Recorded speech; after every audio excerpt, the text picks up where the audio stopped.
You are now tuned in to the War Party Paranormal Radio Show, where we will be discussing actual audio and visual clips captured during the team's investigations. Hear firsthand eyewitness accounts from fellow team members and special guests. Now smash that like, subscribe, and follow button, and let's get ready to welcome team leader and your host, Eric Vanderlaan, and tech specialist and co-host, Mike Del Coro.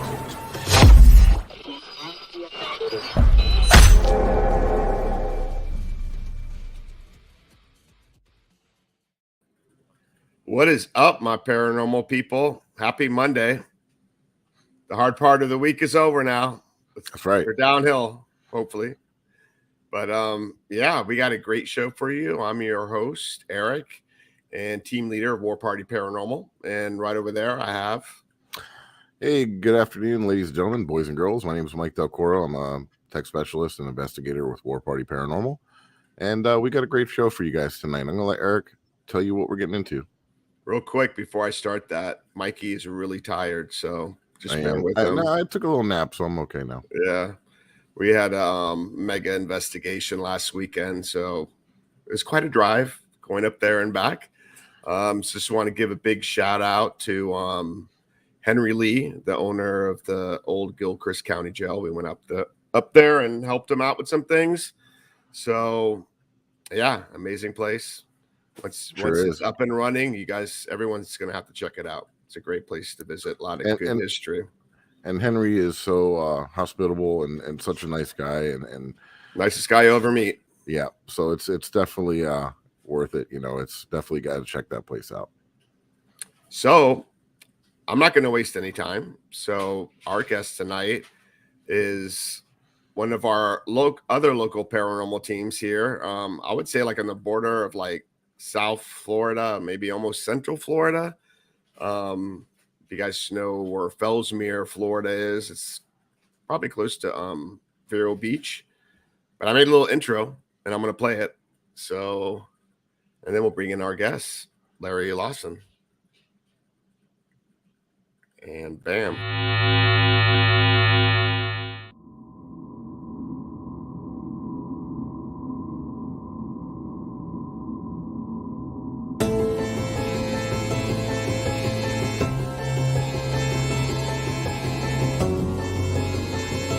Having an event here in the Marsh Landing restaurant.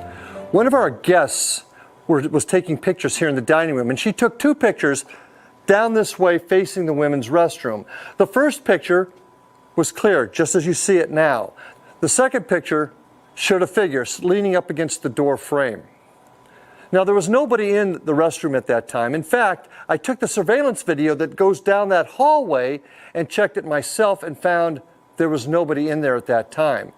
Also, there was nobody in the entire group that fit the description of the person we saw in that doorway.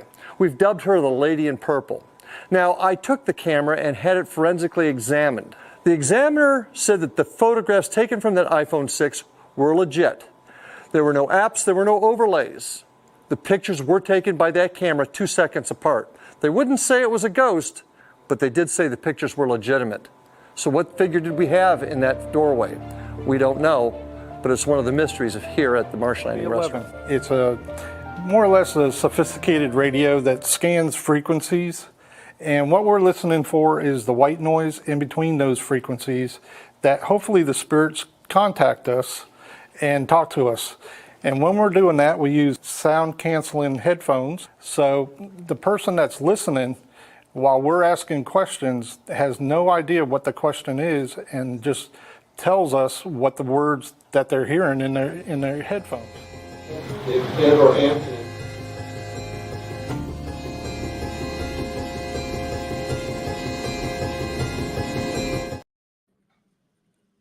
So yeah, amazing capture. Yeah. That was really cool. That's an amazing capture. I had to show that. I just show that to everyone when I saw that. But yeah, Larry and his team, New River Hauntings, they've been friends with War Party Paranormal for quite a while now. And Mike, you wanted to say something? Yeah, I did. For the guys that are and girls that are listening on the KGRA side of things, that are listening to us via the radio, If you tune into the War Party Paranormal YouTube and you go to this episode, you can see what we're talking about. You can see the photo that he captured. I'm sorry, one of his guests captured. Quite an image. Yeah, it sure is. I want to say it looked like maybe a witch with like glowing eyes or something like that. Yeah, it almost, Like I mean, I don't know. I just looked at it real briefly as it popped up. I've never seen that photo before, but it almost looked like it had a hat, but I couldn't tell if that was something in the background. But you can definitely see the glowing eyes and the figure, and the height was there right there. So yeah, very, very neat catch. And then I had to show the piece about the deprivation because I know Larry likes that, and we're gonna tell him about like the Delco experiment. So I'm sure he'll like that as well. So without further ado, let's bring in our guest. Welcome to the show, Larry. Thanks for coming on. Hey guys, thanks for having me. Yeah, welcome. Been looking forward to joining you on the show. So Yeah, exactly. And a known fact: the last time we saw each other, we were being chased out by the police. And actually, you're a former retired police officer. Let's put that in perspective here. We had a We spot. weren't doing anything bad. We were not trespassing because that's No, one we thing weren't. I don't do. But we thought we had access, but we didn't. So No, actually, and we were at the Belglade Correctional Facility, and this was like, we didn't know this, but pretty much it wasn't owned by the city, so the city didn't care if people were there. Actually, they had police officers patrolling the area while we were investigating, and they would like ask us like, "Hey, what's going on?" or whatever. So when we were there that night, we thought it was the same way, but then the city took over that piece of land, and actually, I think there was like a bunch of kids with lowriders, like having a lowrider fest, and that tricked off the police coming over there. And then we saw the sirens, and we're like, we better go. And that's what happened. But that was an amazing place. Too bad you didn't get a chance to check it out. And that would have been Mike's first investigation. I know. I was actually on my way. Yeah, and I got the phone call. So that was pre-COVID, guys. yeah, it was. I know. It was way back in the day. We ended up going to Ortona that night, didn't we? Yeah, we went to Ortona. Yep. Yeah. And actually, we went there recently. We got a disembodied voice of a woman answering a question while I was talking out loud, and no one was there, which is Mike, Scotty, and I. It was pretty crazy. Yeah, it was just the three of us. That was remarkable. That place never disappoints. Never disappoints. We discovered that, I don't know if you know, but there's a Native American burial mound along the edge of the cemetery. It dates back. I seem to recall that. Yep, it dates back 250 AD. Yeah, there's a certain serpent mound that used to be there, and actually part of the Half Moon Mound used to be on the cemetery. In the early 1900s, they dug it up to build roads. They didn't know what it was, so that area seems like it's usually active. So it would make sense, I guess. So, Larry, I have a question for you. Sure. Tell us a little bit about, I guess, to start off, and tell our folks that are listening and watching, what it is that you guys do, like for Indian River Haunting. Let's start off with that, so everybody kind of be on the same page. Yeah, and you got to kind of understand, we've got two organizations. Our investigative arm is the Florida Bureau of Paranormal Investigation, and while we do work a lot out of Fellsmere, we're actually based in Vero. I just happened to be my second retirement after I retired from the state. I was the detective in Fellsmere for several years. Oh wow! And, okay. We did a lot of work out there because place is crazy, as some of you, as a picture will show, for example. But so Florida Bureau of Paranormal Investigation grew and really became active while I was in Fellsmere, and we did obviously a lot of work in Fellsmere, but we did a lot of work all through the county. And afterwards, folks started wanting to hear more about what we were doing. Hey, Larry, can you come talk to our Rotary Club? Can you give us a tour? And that actually gave birth to Indian River Hauntings, which I consider to be our outreach. That's the part of the organization where we will take folks on historical tours. I'll do presentations for the public. We do a lot of stuff for civic organizations, kind of benefit type of events. So that's how the two work there. So what do we do? That's a really great question. I as you said, I'm a retired cop. I did 40 years with a badge, ran the police academy in this region of our region of Florida for a long time. Well, I want to stop you right there and just say thank you, by the way, for your service. and I have a couple friends that are officers and family as well. So I really appreciate what you have done and what you do. So thank you there. Oh, thanks, Mike. I appreciate that. We take starting with the Florida Bureau of Paranormal Investigation. We developed that. It was actually my son Ryan, who's now lives in Gainesville now, and never see him anymore. He's works in the medical field up there. Yeah, go Gators. I love the Gators, but we started the organization, and we attracted folks that were in law enforcement as well as other professionals. And of course, the group morphed over years. Now we've got retired cops. Got my number one's a retired firefighter. He's the lead investigator for FBPI, and we seek the truth. Now, one thing about the FBPI is a lot of people like to tell you what a ghost is, spirit, whatever. We don't, because it is our philosophy. We don't either. Okay. It's our philosophy that while we all individually have our beliefs or thoughts of what this phenomenon is, nobody has yet proven exactly what it is. Exactly. No. And it is our mission, our goal, and we take it.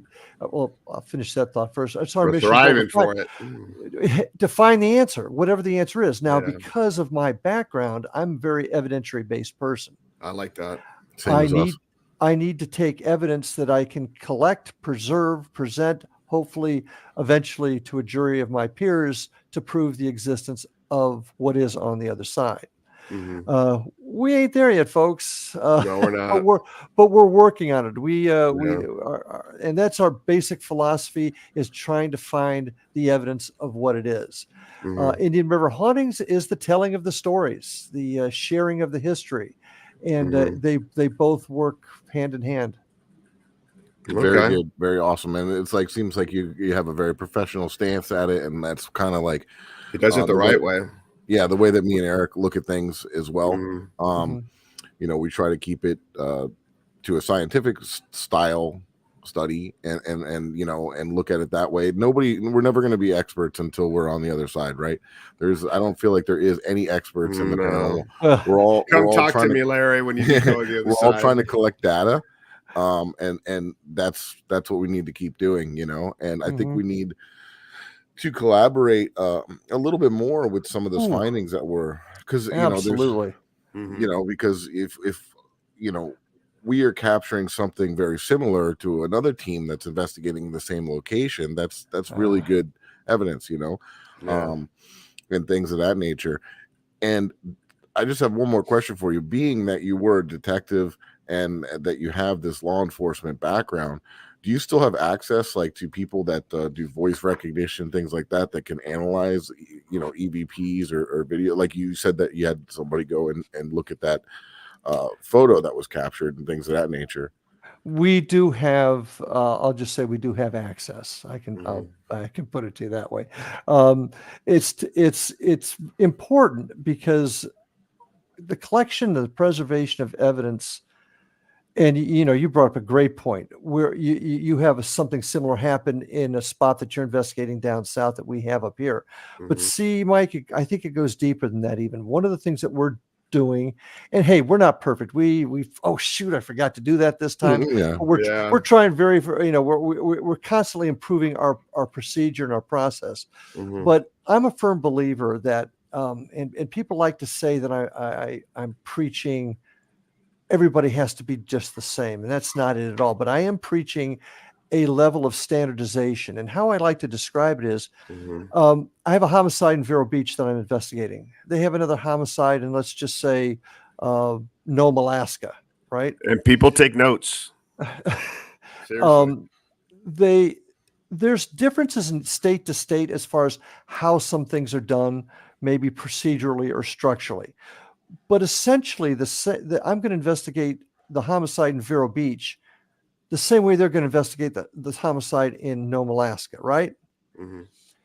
If we were to head down that road in the paranormal field, and I'm a big believer in paranormal unity, I know you guys are, and where we all talk and share, but if we can come up with a set of standards you guys will interview different than I do. You'll use different words than I do. So that's not what I'm talking about. But if we can come up with a structure, then the evidence you collect up where you're at and the evidence I collect here, we can legitimately say they were collected under the same circumstances, the same set of rules. Procedures, Procedures that legitimizes the evidence. It does. Now, the one thing that we like to do, before every investigation, we'll do moon phase, solar solar flares, the whole 9 yards. Not to mention the local weather, because once again, we're hoping that if we can get a set of evidence under certain situations, and let's say after 10 years, we're looking at evidence and we notice that, hey, on a full moon, when there was moderate solar activity, we always seem to get stuff. Well, that's data. That's stuff that we can use. Yeah. That's the way I'm looking at it anyway. Exactly. So, and that kind of brings to a question, Eric. We talk a lot about barometric pressure, how we feel it affects the activity. So next time when there's not a hurricane, but maybe a disturbance, we can investigate at the same time and see what we get. That'd be pretty cool. No, that's an idea. Yeah. Yep. Yeah, I definitely feel that all those things definitely, like, because I'm also looking at things from a different perspective. I wasn't in law enforcement, but I was when I was younger. I was an explorer and I was into things like that, right? And then I kind of went a different way and I ended up being a boat captain. But it's very similar. We would log everything, especially a fishing boat. We would log our catch. We would log what the moon phase was. We would log the tides. We'd log the weather, the wind, the sea surface temperature, what time we left the dock, Need to what use time an we got back. almanac. Yeah, we had to keep them captain's log for the, the fishing side of it. We didn't have to keep, but we did, just to see the same kind of thing. Okay. You know what, at this tide, on a falling tide and this moon, we got more activity. Right. And if it affects fish and animals and all these different things, why wouldn't it affect what we do? Well, where do you think the term lunatic came from? You've all heard that, right? Lunar, it's the moon. So people for generations have been using that type of data to predict things or to find answers to questions. Important stuff. Once again, it worked for them. Why wouldn't it work for what we do?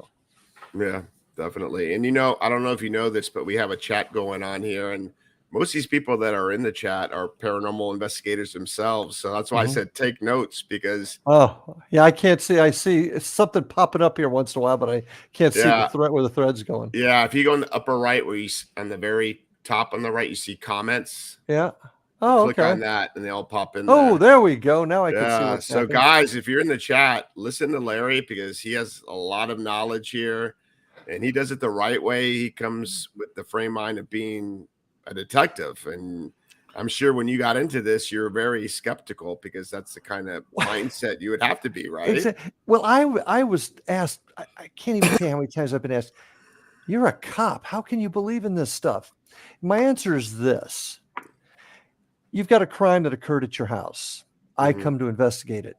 Would you rather I just walk in and, based upon what I think might have happened, make a conclusion, decide whether or not this crime took place and who did it, just based upon that? Or would you rather I came in with an open mind, examined all the evidence, and came up with a logical answer as to the who, what, when, where, why's, and hows?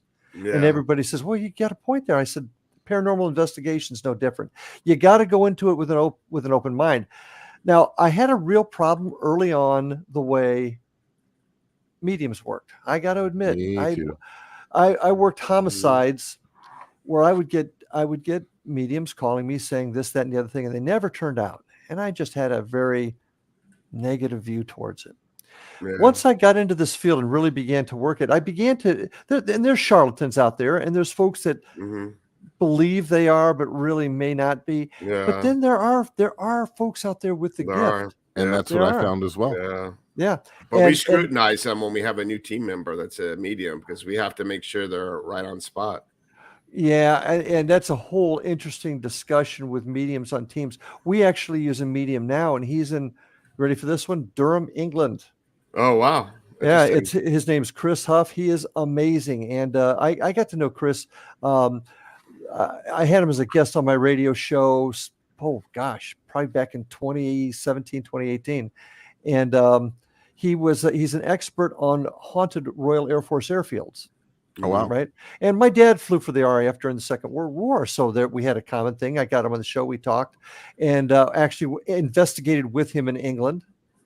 I wish we had time to tell you this cool stuff we found in there. But basically, we just kept we did some podcasts together. We kept the relationship going. And now he's an integral part of my team. We take him to a spot. We don't tell him where we're going, no history. He just assumes we're probably in Florida. And he does it. This is a big leap for me because going from not believing mediums to now living overseas. Yeah. Amazing. And it's made me realize there's something out there that we still don't quite, we can't even begin to comprehend. I don't understand how powerful our brain is. That's on my tours, I always tell my guests, people say, you've heard people say we only use 20% of our brain. No, we use 100% of our brain. We only know what 20% of it does. Yep, exactly. And a great example of that, are you familiar with the Philip experiment in Toronto? No. Interesting. It was in the early 70s. I want to say 72. This group in Toronto, not unlike ours, decided to, and I'm just going to cover the very basics here. Created a guy named Philip. Want to do an experiment? They created a guy named Philip. Gave him a dossier, wife, kids, cat, dog, whatever, put him into an important part of history. And then they had a closed investigation and they brought folks in to observe and everything. And they didn't video it. I'm sure they used 8mm back in 72, but they filmed it, they audio taped it, and they were getting voices. They were getting table tipping. They were getting shadows. They were getting things identifying themselves as Philip. But gentlemen, Philip didn't exist. They created Philip. Yeah. So what was it? Was it the power of our own brain? Was the other side manipulate? We don't know, but it does speak to the power of our brain and how it connects to all of this. It's just another. Have you ever experienced table tipping? I have not. No. We have a lady that does it, and she can channel her energy. And you think I might be crazy, but I thought I was crazy when I heard about it. Well, Eric, I know you, so I know you're crazy, but I don't doubt you on that at all. I'd like to see that. I've never experienced it, but I found that whole concept fascinating. And a lot of folks immediately go to, well, that shows you that the paranormal we created. Well, that is a possibility, but it also opens the door to other possibilities.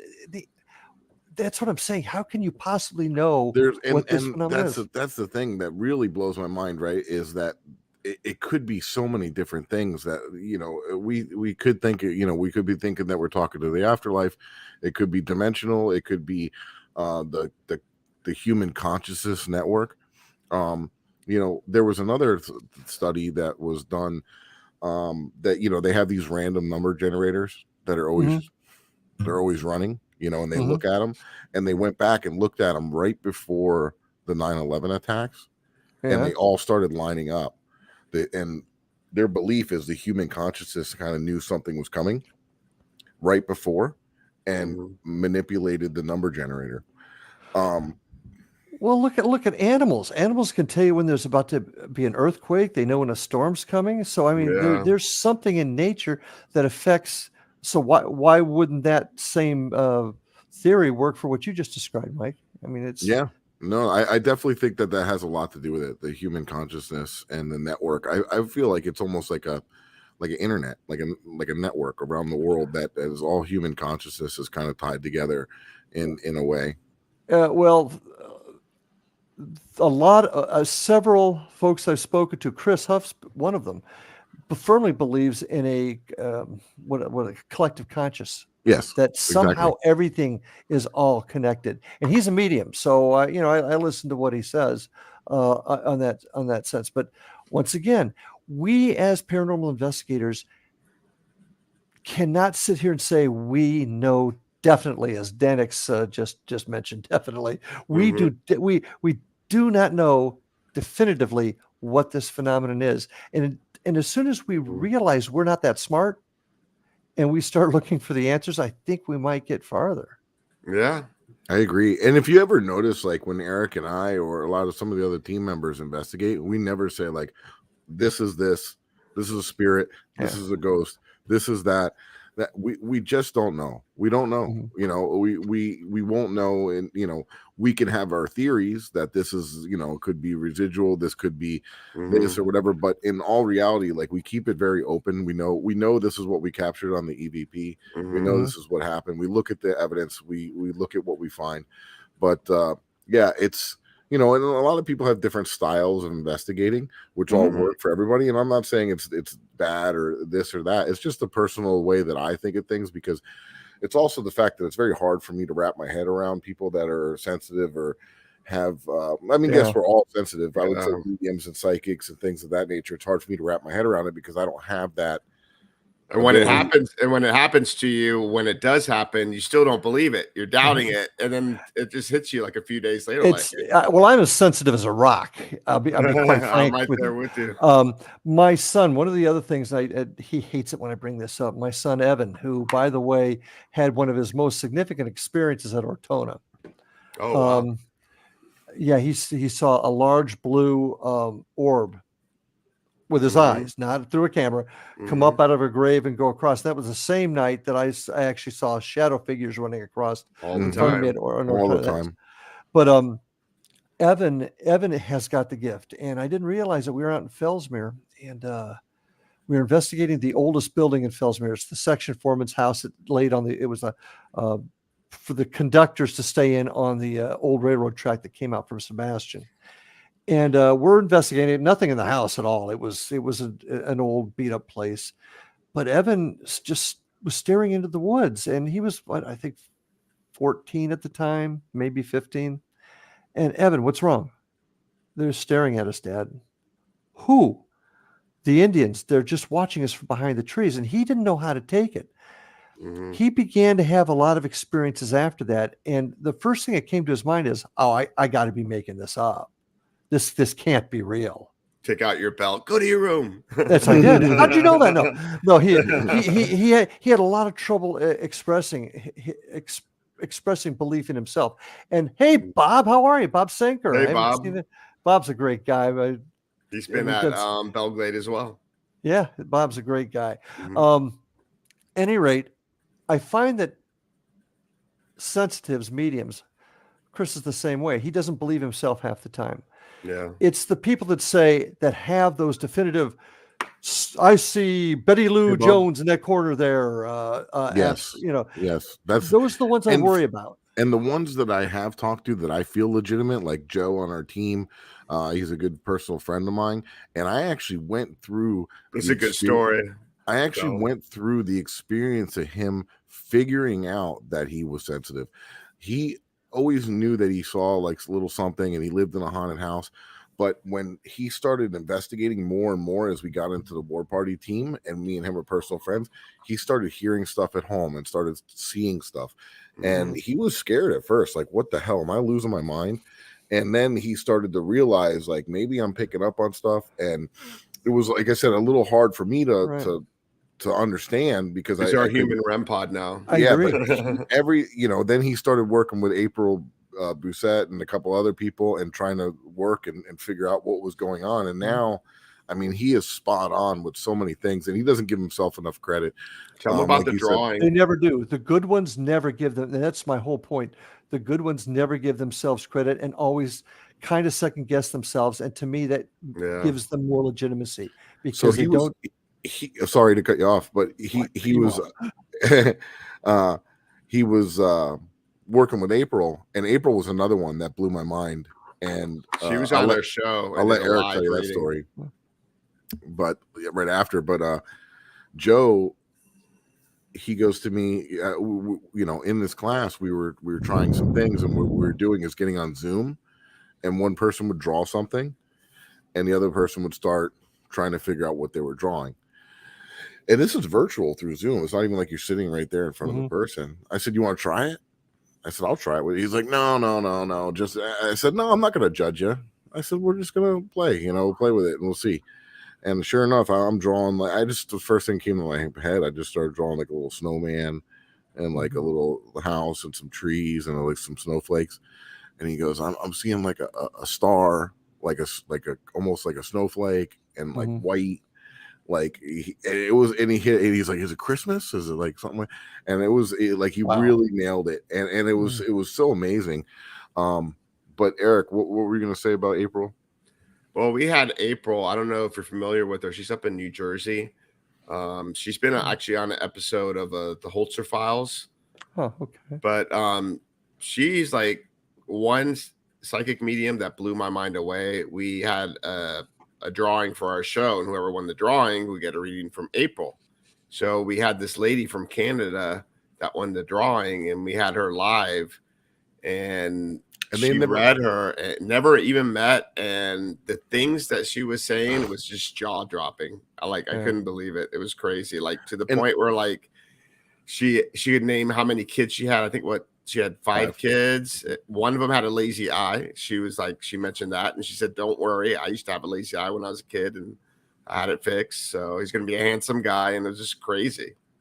Yeah, and how does this happen? And this is one thing when I'm talking to folks, whether I'm doing a presentation or on a tour, and we talk about these amazing things, I look at them and say, how does this happen? And you can't explain it. So to say it doesn't exist, to say there's nothing out there, it's all our imagination, is just as crazy as saying every bump you hear is a ghost. You know, and how does this happen? And that's guys, that's the adventure. That's the quest, isn't it?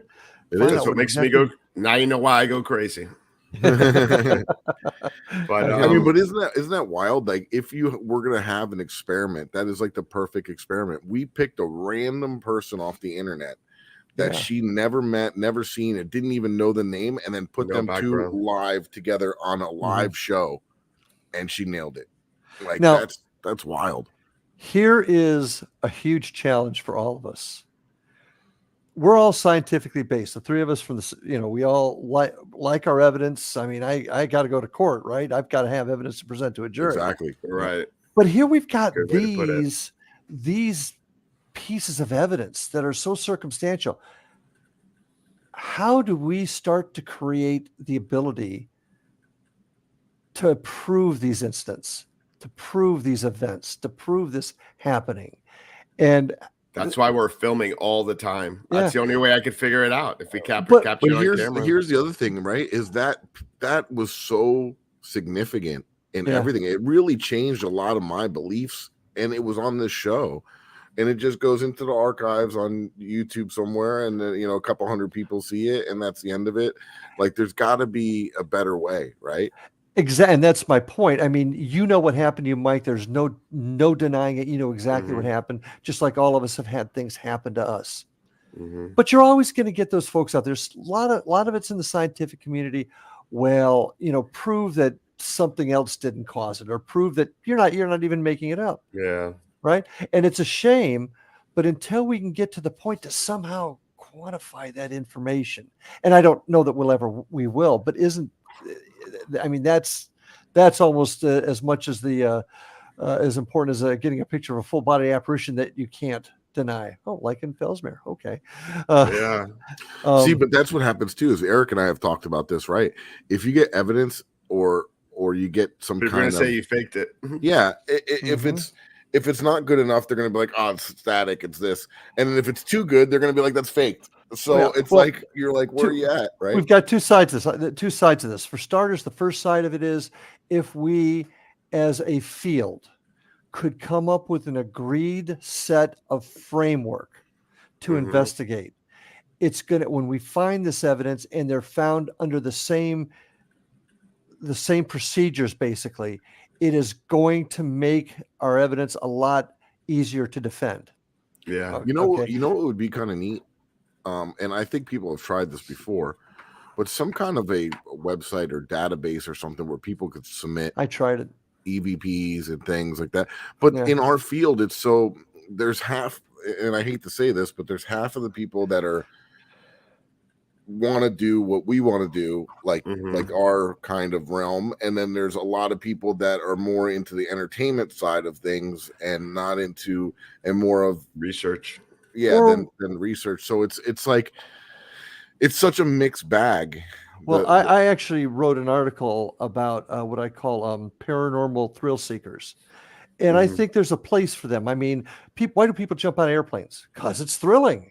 You won't catch me doing it, jumping out of a perfectly good airplane, but they do it for a thrill. So there's folks that are going to do that. I'm okay with that. Yeah, there's not. I'm okay with that as well. It's just a different style of. Exactly. But in our own field, Mike, I didn't mean to interrupt you, but in our own field, you've got folks that look at the way that we're talking about it. Egos. There you go, Bob. Yes. Egos. Yes. Then you got another group of people say, well, my way is the best way, and I'm going to do it my way, and I ain't going to even share my evidence with you because it's just mine. And that's crazy. It is, and that's how law enforcement used to be. See, back in the day, you'd get the county and the city; they'd both be working a homicide because they don't want the other agency to keep it. But in the 70s and 80s, right, it's into the 80s, really. And the FBI gets in there. Yeah.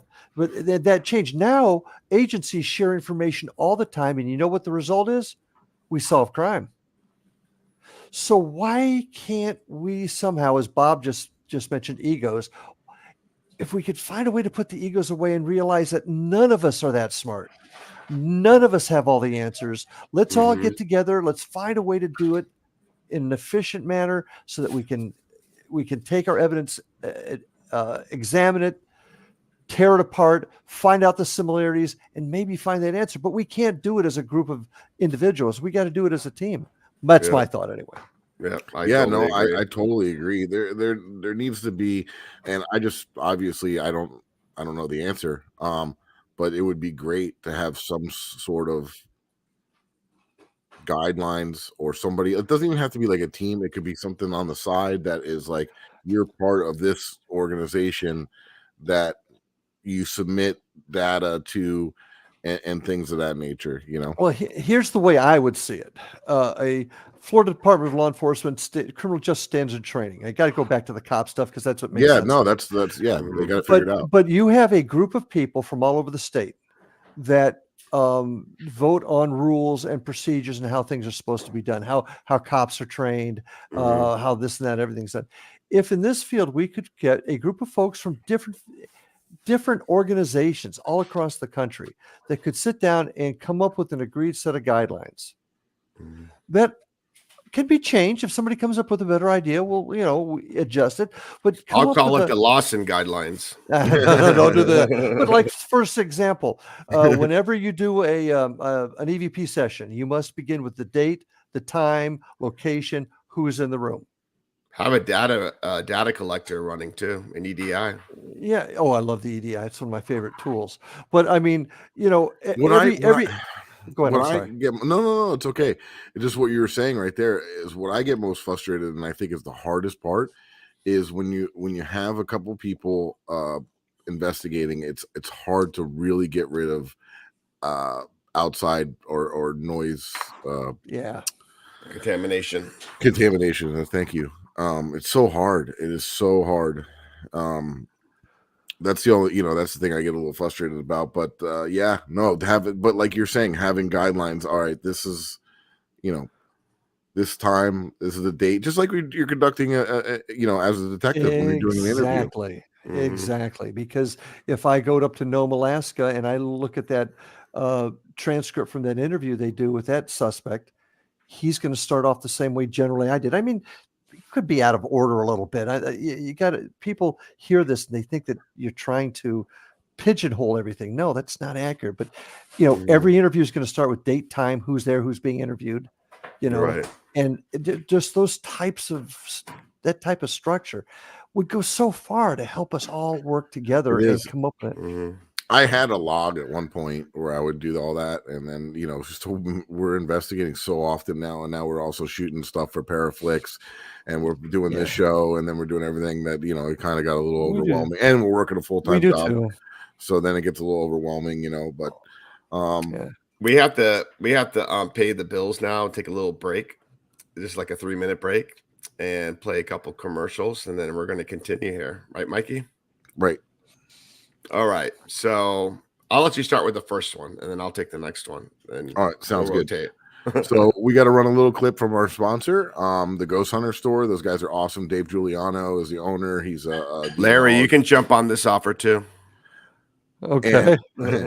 And he's sponsoring our show. And then what we're going to do is, instead of him giving us any money, what we do is we raffle off a $50 gift card at the end of the month to use at his store, the Ghost Hunter store. And they don't only have ghost hunting stuff, they have metaphysical stuff, religious items, all kinds of stuff. So really cool spot. Check them out, ghosthunterstore.com. And I'm going to go ahead and run this little clip here that me and Eric filmed. It's kind of goofy, but I like it.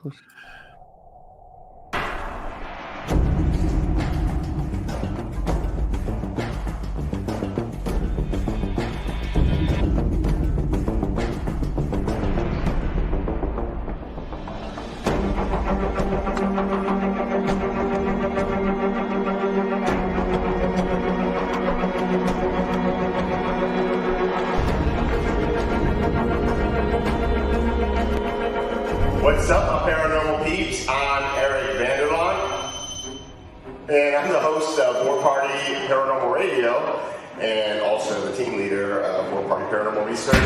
And we got an exciting announcement to let you guys know tonight, and it involves stuff like this, and my co-host is going to tell you all about it. What's up, guys? I'm Mike Delcoro with War Party, obviously. We are a technical team, and we always have people ask us, where can we get equipment like this? Well, you can get it from the ghosthunterstore.com. We got a nice little sponsorship worked out with them. We're going to be doing some giveaways, so stay tuned. Very, very cool, and go check them out at theghosthunterstore.com. Peace.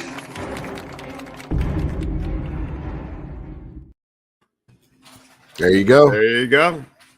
And So- everybody's a winner. If you don't win the drawing, you still get the 10% off.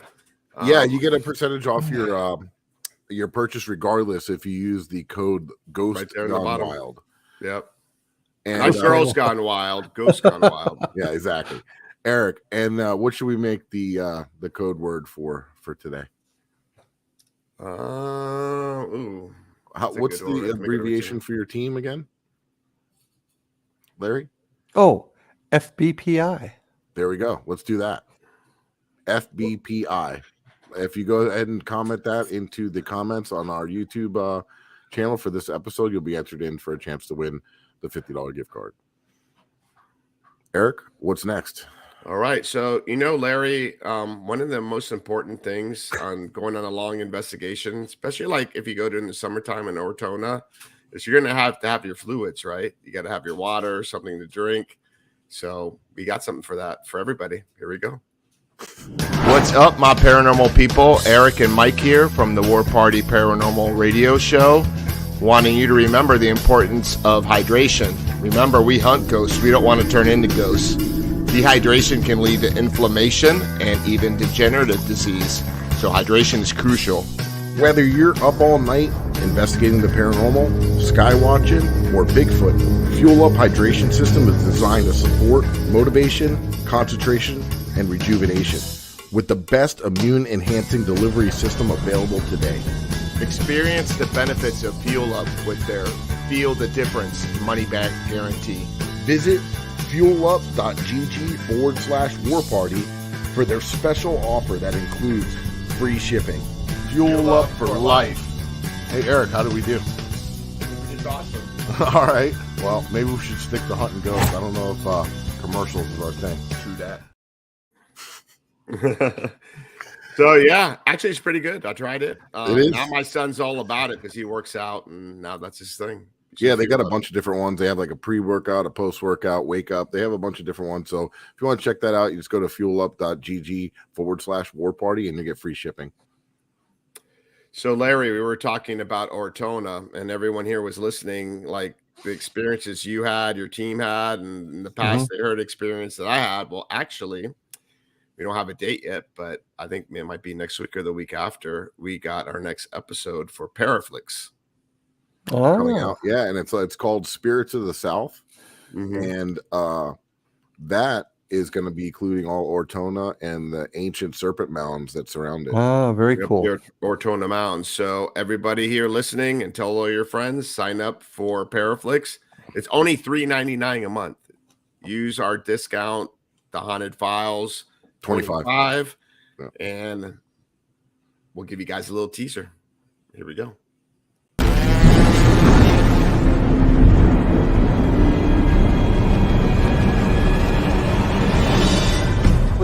old human skull and then some arm and leg bones. Martin County Sheriff's deputies, though, did not disturb the site, quickly identifying it as a Native American burial site with the remains of at least 6 people. We've gotten EVPs of Native Americans speaking, because we think it's related to these mounds that date back like, I believe, 2,500 years. Spirits. I'm just hearing a lot of stuff.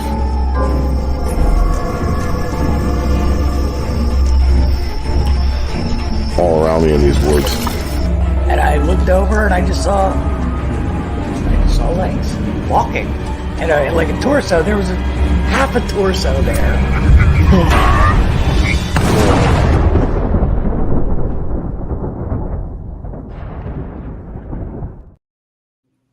There you go. Yeah, I knew a lot of those Martin County guys. That's what I was thinking when I was watching that. Well, the gentleman that was talking up in front was one of my recruits way back in the day. Oh wow! Okay, cool. Really? Yeah, now I think he's the chief deputy for Martin County. So Larry, let me ask you a question. Since you've been in law enforcement and you probably had many cases under your belt, I'm sure you had some cases were there any cases that were involved with the paranormal? when back in the late 80s, early 90s, Great question. I got involved in conducting investigations of a lot of ritual type child abuse, which led me to have to start dealing with groups that were involved in the occult. And I spent many years up until the time I retired actually teaching law enforcement how to investigate crimes of the occult. Wow. We're gonna have to pick your brain later. I got something for you. Okay. So I did spend a lot of time examining everything from ritual sites where animals were killed and all kinds of things like that. Oddly enough, never had a specific paranormal event happen while I was investigating there. My first time I ever saw anything paranormal was when I just started law enforcement. I was 20 years old working in the Dade County Jail and saw a figure. Nothing spooky or wispy about it. It looked like I frankly thought it was the lieutenant on the catwalk up on the floor we were on, but nobody was there. So while things happened that you always question on the job, I didn't other than studying it and teaching cops how to identify an occult crime scene and how to process that scene. Didn't have anything significant happen during my tenure. Okay. Which is, and people will say, well, you didn't know? I really didn't. And it may have been I just wasn't open to it enough at the time. I don't know. Now, keeping that in mind, we always have things like, better not stop this car now. Ooh, better wait for my backup to get here. We'd always get feelings like that. But yeah. So anyway, sorry to disappoint you on that question. Yeah, no. I was just curious. I thought maybe that was you experienced something, and that's what in law enforcement. That's maybe what got you into the paranormal. It's also kind of like what you said though. You're kind of going in with an objective, and you're worried about safety, and you're worried about, and when you're trained too, you're worried about looking at all these other things and exits and trying to situation awareness, right? But you mentioned before, like it's an investigation. You're gonna investigate every type of aspect. Well, right? I think the answer to that was I may not have been as open to it as I am now. Now I've known plenty of cops. Ike Enzi, great guy. And I highly recommend him for your show. He's a retired chief of police from Moriarty, New Mexico. Oh, nice. And he's got some really cool stories about things that have happened to him out there. I've known plenty of cops that have had things happen. I just did not have something that significant. Now, the one thing that was significant and what started this whole thing was the St. Augustine Lighthouse. And taking my son, who's now 25, as I told you, he and I started this whole thing. We were in the lighthouse. We heard the kids laughing. Now, we were on the 4th floor by ourselves. We had done the tour once, the Dark of the Moon tour, went back. It was his 11th birthday or something like that. And we did it a second time that night. And the guide said, hey, you guys can have the lighthouse for an hour. It's a small group. I'll take everybody else into the lightkeeper's house. Cool. So Ryan and I are in the lighthouse all by ourselves up at about the 4th level. Can't hear anything outside. A night tour. Yeah. Okay. Kids start laughing. So being a cop, the first thing I'm doing is looking for wires and speakers and stuff. Mm-hmm. Nothing.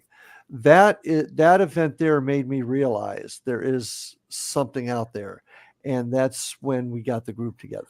So it was that evidence away from law enforcement that actually started the whole thing. That's one of my favorite places. I was there back last June. We were in the keeper's house in the basement. Yeah. And it was rocking and rolling, seeing shadow figures. We had a a music box that sent this motion that was going off in the REM at the same time, which I couldn't explain. It was in that hallway in between those 2 rooms down there in the basement.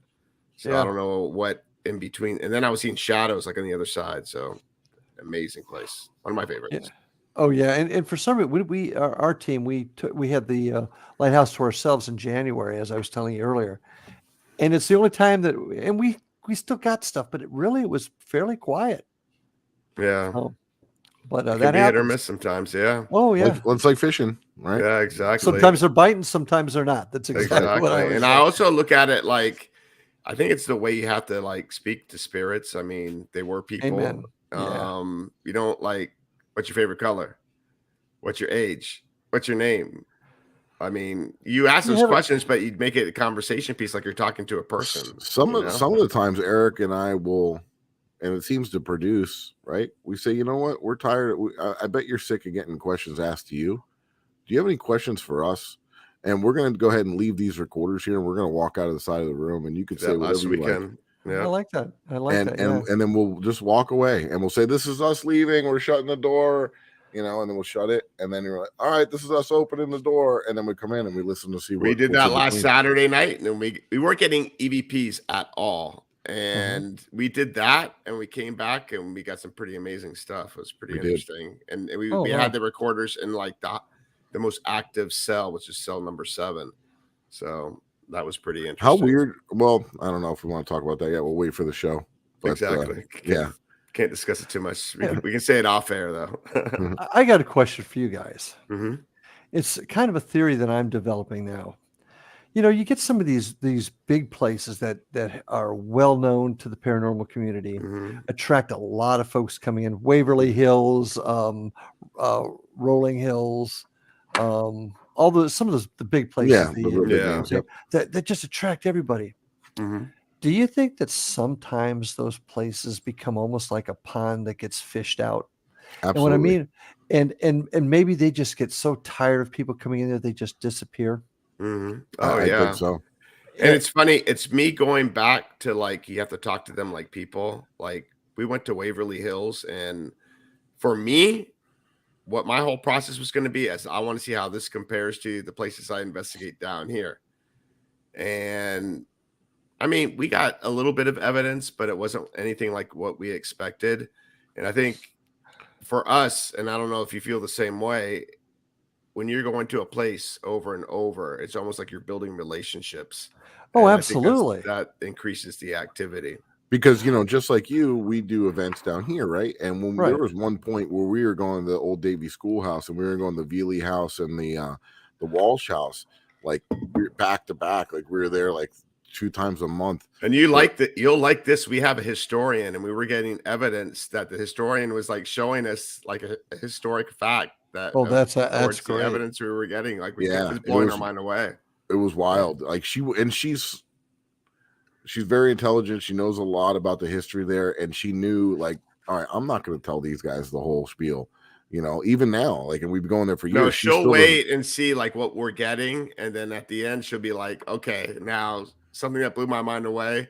For example, and everyone knows the story here, but I'm going to go real quick because they probably sick of hearing it. But in the Veely house, well, there's the old Davy Schoolhouse. It's out in Davy. It was the oldest school built out near the Everglades in, I think, 1906. And then behind it are 2 historic homes that were built around the same time period that were maybe like a mile apart, and they were going to be demolished, and they moved them over there and restored them. So one of the houses, the Veely house, during one of the hurricanes, I think it was in 1924, there was Big flood. And Yeah, there was a big Yeah. flood, and there was a man by the name of Paul Hammer that was friends with the Veely family, and his house got destroyed and was living there for a little while. we had no idea. We had no idea. So we were picking up on the, I don't know how you feel about the Ovilus, but we got Hammer. We were like calling out for his name, and we got Hammer. So that's pretty random. I never seen that. So we're thinking a hammer, like a hammer. Right. Yeah. But it was a name. Yeah. We got an EVP saying Paul. Then we were asking questions. We got the snake bite. Oh yeah. Well, I was going to go to where Kim, our historian, was there, and she asked him, Paul, what type of instrument did you play? And we got French horn. I got it right again, twice in a row. Yeah. I always say a different instrument. But anyway, so she whips out a picture on her phone showing Paul Hammer in a World War I uniform holding a French horn. That was crazy. How do you explain that? Just like I said before. Exactly. And we didn't even know like that fella existed. He wasn't like a prominent figure. He was a guy hanging out and staying there because his house got flooded. And you know what I mean? Like, family. And she happened to know the history from digging in and doing all this. And yeah, nailed it. Paul Hammer. Wow. That's how do you explain stuff like that? That's just unbelievable. Exactly. Yep. Wow. Everyone should have a historian on their team. Yeah. We don't have one. Well, actually, we do. Chessie, right? What a great gal. I saw her right? on they did the thing with the Ashley gang. Yeah. With Josh Gates. Yeah. I did she had me come down and do at the Loxahatchee, do a little talk a couple years ago about the Indian River and its connection to the Palm Beaches and stuff like that. So have you been to the House of Refuge? Years ago. I haven't been there recently. Okay. We got to investigate it once.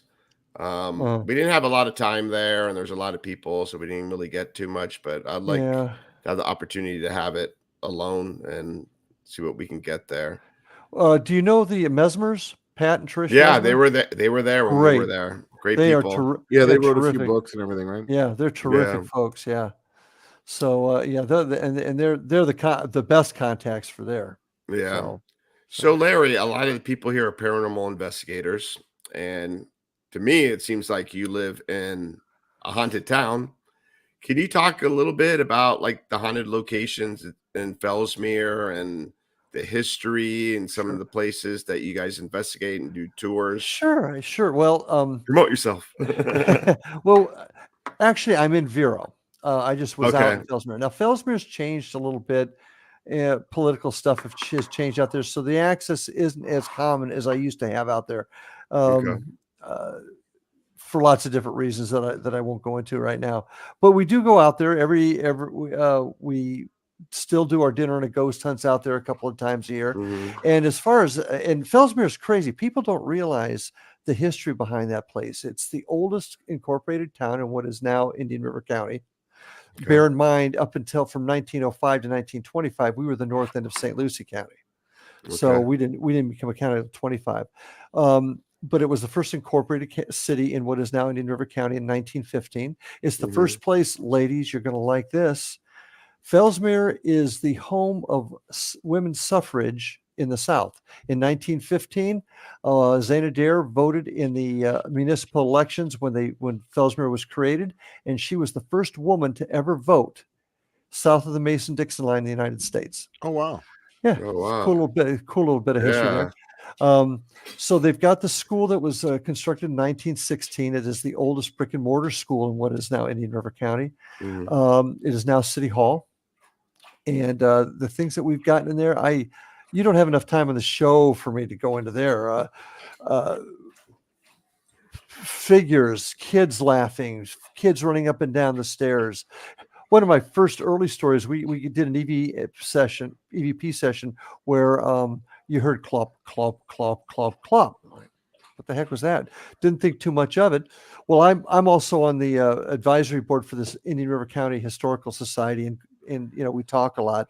And the director emeritus, the Ruth Stambridge, who is the big wheel, told us a story, and she didn't even know we'd gotten this on an EVP, that back when the school was a K through 12 up until 1960, one of the things the senior boys would do that were graduating, they would take their horses and walk up the front of the school into the first floor, and walk their horses around. Clop, clop, clop, clop, clop.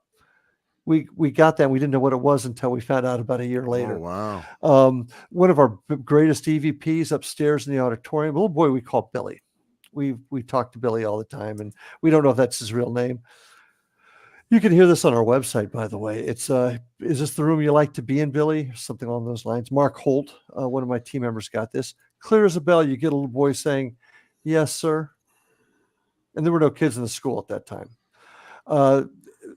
Just all kinds of crazy things. I became a believer in the portal with Zap. Was it Zap that had it? Yep. Mhm. Yeah, Zap was there, and he was using the portal. That's when I totally turned my belief. I was skeptical of it. Now I believe it's where we're going to get our biggest break. Got the voice. What room are we in, or where are we at? And you hear Fellsmere. Where'd you say we were? Fellsmere. Now, if it was a radio station, Orlando, Tampa, West Palm, Melbourne, we could see that. But Fellsmere twice, very significant. So the old school, very haunted. We do events out there still. We're not doing walking tours out there now because we need to go into the school, and that's just not as accessible as it used to be. Marsh Landing Restaurant, one of the best restaurants in South Florida. Very haunted. We did a show. We've done several productions. You can see it on our YouTube channel, Indian River Hauntings. That's where you got the figure, right? That's where you got the figure, and that's where you actually, the intro that you played was part of that TV show that we did there, or that production we did there. So the Marsh Landing is very, very haunted, and there's all kinds of other little buildings. The Fellsmere Inn that is a private residence you can't get into now. So being up north there, have you ever visited the Devil's Tree? I used to live less than a quarter of a mile from that. Really? Oh, wow. Yeah. We went there with like an went there a few author who times. wrote the book on the Devil's Tree. So he showed us the real tree. That's Yeah. not the one that's there. That he actually got the pictures from the detective that was trying to do that was doing the case. When I was teaching cults and deviant groups investigation to cops, and before all that became a park, I had a picture of the oak tree with the red upside down cross on it. Yep. And I used that as an example. Yes, I'll just leave it at that. I've been there. I have. I know the history. I'm very familiar with Gerard Schaefer, who was the Us too, yeah. the deputy that took people back there and killed them. And there is activity that goes back there. Did you actually ever meet him or know of him? Gerard Schaefer. Yeah.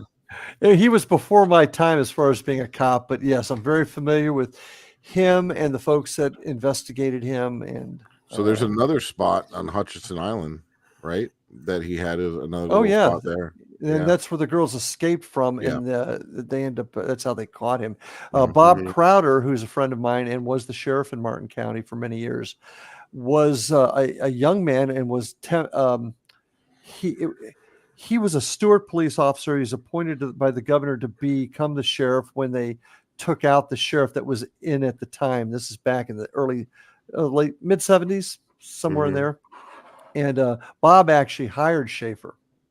And so if you see some of the TV shows involving him, Bob will be out on there talking about it. He actually hired him, and then he lost the election to a guy named Holt. That's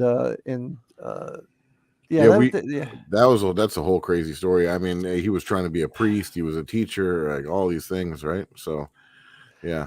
Interesting sort. I could go on and on about that one. Yes, I'm very familiar with Gerard Schaefer, and yes, and the tree. Something, me too, because of the fact that when we went out there and we experienced some of the things we experienced, and then talking with Keith Rommel, the author of the Devil Tree books, his books are not. They're more nonfiction. Like they go off into like more, not everything on the like he did the research, like the police, but he did the research and everything, and he did 10 years of research, and he's even gone out there with a metal detector and stuff and found some of the wire that used to be around the orange crates that he would have people stand on. And and I started doing a lot of deep diving into the researching of it because it was just such an interesting story and some of the stuff that we found out there. Well, back in the day before it became what it is now, I Mhm. was when I came up from South Florida, I was a Port St. Lucie cop, Okay. and we were very, very familiar with it. And prior to the police department being created, the sheriff's deputies would go back there and find bikers back there. They would later find there's a couple instances. None of it's appropriately documented, but it's just comes down the lore that gets passed between police agencies, bikers, and they would find people back there doing rituals and things. Mhm. We found a altar that Mhm. somebody made like recently. It had like puff paint on it, and it was like a size of it was. You It got had to a show Colt. Larry that if you have it Yeah, available, it had a maybe bunch of later, so occult you can take a symbols look all at over that. it. Oh, Yeah. yeah. I didn't touch it, but I took a bunch of pictures of it, and it had some offerings on it, some occult symbols, and it had a little door. And like I said, I didn't want to touch it, so I kind of like looked in there at my camera, and you could see there was like eyes of like a cat or a possum or something that was in there. And there, every time we investigate it, we get children, and there, the ruins out there around it. I found some symbols in those ruins, and I didn't know what they were. I started doing like some real digging, and I ended up finding that there were cattle brands. And the Yeah. two cattle brands that I found, the CC and the XX, are still active today in Fort Myers area. So that, and supposedly, and I don't know if this is true, so I'm going to ask you, that was a boys' school that was out there way back in the 30s or Like a something. detention center for boys or something like that. Is that true? Back there? Yeah. Yeah. Is that There's true? ruins all around. No. What were those That's rules? okay. Well, you got to go back to that was all cattle land for the longest period of time. Right. Mhm. And there was no school back there. The whole area was laid out by General Development Corporation in the 50s. Okay. And that's why all those roads are out there. And I mean, when I first came there in 82, Mhm. there were roads out there that had been laid down for 30, 40 years, and there were no houses on them. There was no boys' school out there at all. Okay. So what were have you seen those ruins out there? I've seen them, and they're mostly old block houses and it's been a few years since I've been out there. So Mhm. but they were like old block houses and things. There were some residences there. There was another small enclave of people that were down by what we call the where the Twin Forks of the river were, Mhm.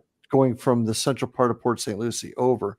But that spot there uh, it's right near the canal.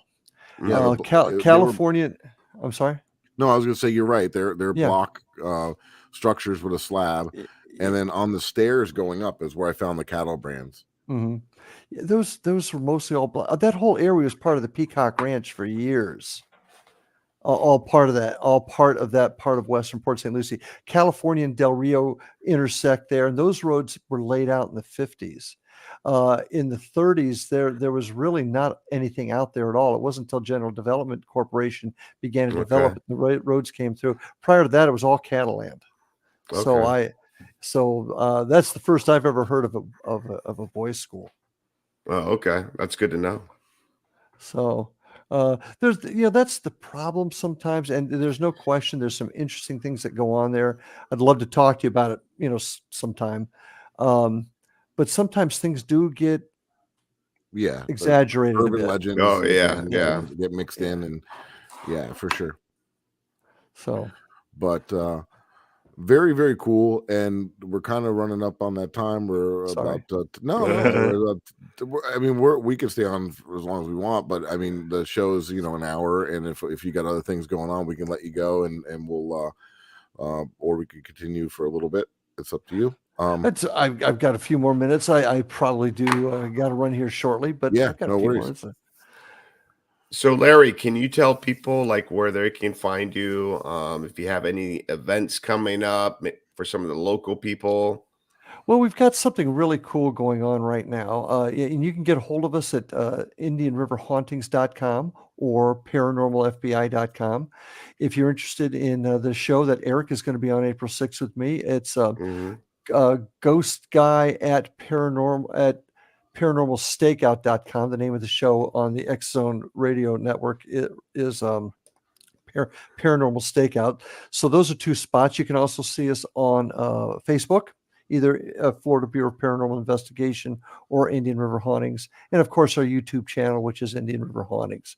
And those are the best places to find out what we got going. I'm working on next month's tour schedule in both Sebastian and Fort Pierce. Nice. We're doing something kind of cool. We did it last year, and I'm hoping to kind of get more folks interested. And it was it's the most haunted location on the Treasure Coast, and we're looking for folks all over the Treasure Coast area, because we kind of had to limit it somehow from Stewart to Sebastian and out to Okeechobee. We're looking for the most haunted spot. We'll come in and investigate it. Obviously, no charge. None of us charge for this. But like last year, it was the Tangelo Apartments, in 1924 renovated apartment building in Vero that won it. And we introduce we have a regular contest. We bring the top three folks in for a big dinner, our Halloween bash. Last year we had it at the Marsh Landing. We may be back there this year. We may be going to Fort Pierce. That's up in the air.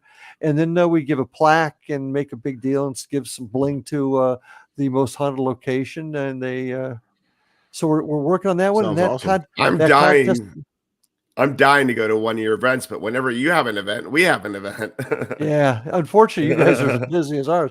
But if you'd like to come up for, we do tours on Vero's Beach and in Sebastian right now. We do special events in Fellsmere on request. So if you guys ever want to just come on up, Maybe let me know. maybe We'll an work some- episode, Paraflex episode. Never know. Yeah. Could We'll be. make you a star, Larry. Nah, I'm past those days. No, but So- you're very knowledgeable. So I hope a Yeah, lot of Larry. people are listening. It was great to have you on. I mean, listening to you and everything was fantastic, and we're all in the same mindset, which actually helps. And it was very informative. And for the guests that are listening, if you want to check out any of my personal stuff, you can check it out at FLAParanormalResearcher.com. And it has links to all my social media and different things. And I have a blog on there. Once in a while, I'll post on there when I have time, but definitely check it out. And then, Eric, where can people find you? So I think Mike and I are still suffering from a paranormal hangover, and we forgot to do the ending. I know it's too late now, but I just want to let everyone that's here on the chat and people and our listeners and people on YouTube to check out the KGRA Digital Broadcasting Network. They have amazing shows on there. They talk anywhere from UFOs to cryptids to more paranormal stuff.